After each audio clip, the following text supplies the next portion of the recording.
জয় অসম আলফাচিনিন জিন্দাবাদ।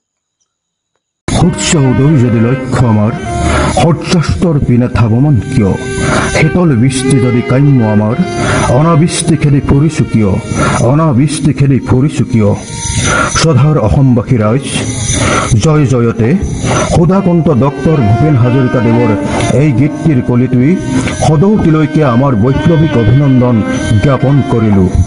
লগতে পৰাধীন অসমৰ শোষিত আৰু নিষ্পেষিত জনগণৰ মুক্তিৰ হকে ঔপনিৱেশিক ভাৰতৰ শাসকৰূপী শোষক পক্ষৰ বিৰুদ্ধে চলি থকা সংগ্ৰামখন অসমৰ হেৰুৱা স্বাধীনতা উদ্ধাৰৰ হকে প্ৰত্যক্ষ আৰু পৰোক্ষভাৱে অহোপুৰুষাৰ্থ কৰি নিজৰ জীৱন উৎসৰ্গ কৰা প্ৰতিগৰাকী বীৰ বীৰাংগনা আৰু তেওঁলোকৰ পৰিয়ালবৰ্গলৈ আমি শিৰ নত কৰি আমাৰ সশ্ৰদ্ধা সেৱা জনালোঁ।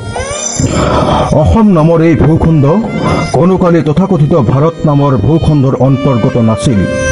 1826 চনত স্বাক্ষৰিত হোৱা 92 সন্ধিৰ পৰিপ্ৰেক্ষিতত অসমৰ মূল ভূখণ্ডৰ যি মান সন্মান ঐতিহ্য আৰু সাৰ্বভৌমত্ব হেৰাই গৈছিল, সেই হেৰুৱা মান সন্মান ঐতিহ্য আৰু সাৰ্বভৌমত্ব পুনৰ ঘূৰাই অনাটোৱেই প্ৰতিগৰাকী স্বাধীনতাকামী জনগণৰ লক্ষ্য আৰু উদ্দেশ্য।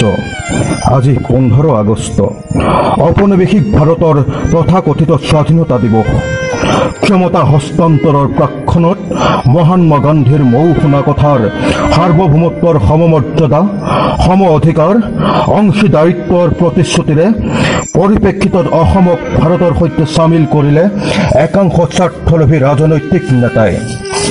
কিন্তু পৰৱৰ্তী সময়ত ভাৰতীয়সকলে ঔপনিৱেশিক শাসকৰ চাৰিত্ৰিক বৈশিষ্ট্যহে দাঙি ধৰি অবৈধ কৰ্তৃত্বৰে অসমৰ থলগিৰি জনগণক নিশকতীয়া কৰি থলগিৰি জনগণৰ অস্তিত্ব সাৰ্বভৌমত্ব হৰণ কৰাৰ লগতে যোৱা 73টা বছৰ অসমৰ সম্পদসমূহ লুণ্ঠন, থলগিৰি জনগণক লাঞ্ছনা বঞ্চনা ঠগবাজি দমন উৎপীড়ন আৰু শোষণ কৰাৰ বাবে একো দিয়া নাই। ঐতিহাসিকভাৱে আমি স্বাধীন আছিলোঁ। স্বাধীন থাকিও আজি থলগিৰি ৰাইজে পৰাধীনতাৰ অন্ধকাৰৰ কোঠাত দিন নিয়াইছে। সেয়েহে অসম আৰু অসমৰ থলগিৰি ৰাইজৰ বাবে এয়া ভুৱা স্বাধীনতা, যি কথা মহান বিপ্লৱী বিষ্ণু ৰাভাদেৱেও কৈ গৈছে। অসমৰ থলগিৰি ৰাইজে ঔপনিৱেশিক ভাৰত ৰাষ্ট্ৰৰ তথাকথিত স্বাধীনতা দিৱস পালন কৰাটো অনৰ্থক। গতিকে সমূহ থলগিৰি ৰাইজলৈ বিনম্ৰ অনুৰোধ, 15 আগষ্টৰ এই ভুৱা স্বাধীনতা দিৱস সকলোৱে বৰ্জন কৰক। জয় আই অসম।